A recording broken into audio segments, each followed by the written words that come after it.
Hello, what we're going to do today is going to do the first part of the A-level periodicity topic. Periodicity is quite on the face of it, it's a boring topic, but it does bring together quite a few of the different areas that you've been looking at so far, your A-levels have been concerned. So periodicity, what is it? Well, it's all about how we look at trends in the periodic table, and we can predict properties and explain properties and things like that. Alright, so let's get going. So what I'm going to cover is, this is a topic overview really more than anything else. So we're going to look at periodic table itself and a bit of a recap of GCSEs on that. And then some terms and things in there. And also later on in a subsequent lesson we'll look at trends in atomic radius, ionization energy, melting point, boiling point and so on, and putting our explanations in of those. Okay, so this is where it stacks into different specifications. So we've got the AQA one, which I've based it around mostly, this one over on this side. And you can see that the first part is looking at periodic table and general structures there. Over this side, this is one of the OCR ones. And we can see in here we're looking at general structure of the periodic table, which we'll cover in this lesson, and also then subsequent lessons on actual periodicity, so the trends that we can find in there. This one down here is Edexel, so this falls in part of the atomic structure topic, and it's sort of down towards the bottom of that. So again, this is the important bit in terms of periodicity there. Okay, so let's get started. So periodic table, you've been familiar with this for years, and hopefully now you've sort of come to realise that the general structure of it, and you're happy with that, but also some of the differences depending on where the periodic table comes from and what's given to you.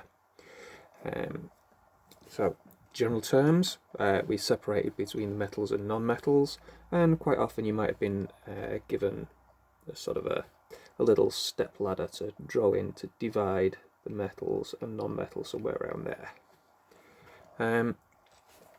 So yeah, the metals lying on the left hand side of the periodic table, the non-metals on the right, and then you've got these sort of weird metals in this middle zone here, which is sort of the semi-metals or metalloids, it's sometimes called.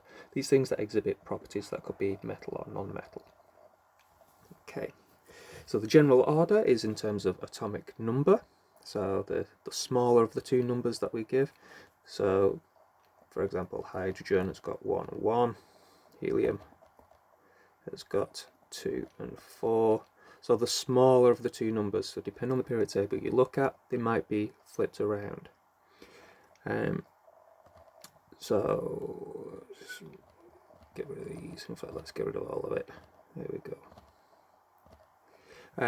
So then we talk about groups. So again, it depends on the periodic table you're looking at. Generally speaking, for what we're concerned with, we can have groups 1, groups 2, quite often in Roman numerals 1, 2, 3, IV, 4, 5, 6, 7, and the final group 0. This periodic table that's shown here has got 1 to 18, but also it's got these 1As and 3Bs and things like that, just showing how things can be separated out. So if you look at the A ones on this one, it's most like what we would be considering as, however, this final group where we get the noble gases, we would call it group 0. So you've looked in terms of electronic configuration in the past, and you should be familiar with these being S elements, these being P block elements, these being the D block elements, and these being down here, these purple ones that we don't really pay a lot of attention to, are the F block elements. Okay, so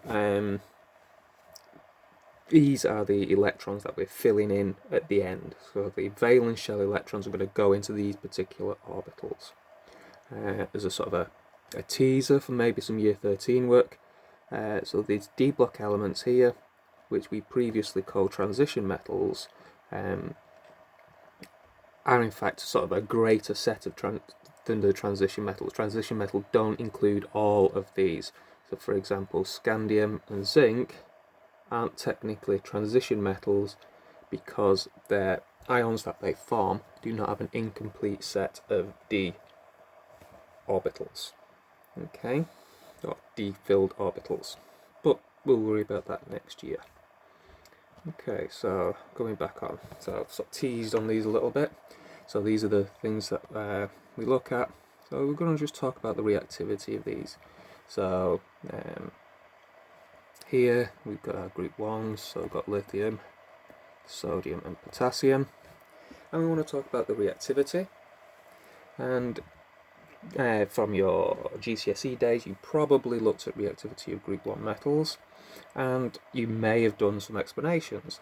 And it's all about how the nucleus, so the positively charged region of the atoms, how it holds onto these electrons in the outer or valence shell. So here for lithium, you've got the outer electron is in the 2s orbital, sodium is in the 3s, and 4s for the potassium. So we can see that for these outer electrons, they're a long way from the inner electron because it's got all these inner electrons shielding it, whereas for the lithium there's only a smaller number shielding it, so getting in the way. So thinking about that, it's how easy it is for them to lose these outer electrons. So it's obviously much more easy for the potassium to lose its outer electron because it's already a lot further away from the nucleus. We're thinking about group 7, so down here I've got some group 7 elements, and these are, we've got incomplete p orbitals, so we've got 5 electrons in the p suborbitals for these ones, and when these react, these want to gain electrons.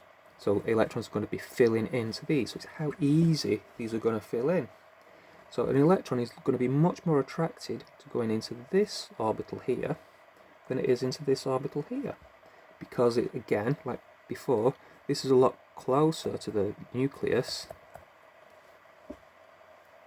therefore it's going to be attracted a little bit more readily. Okay, we'll talk about these again a little bit more when we look at ionization energies. Okay, so I'm going to leave that there, and then I'll see you in the next video.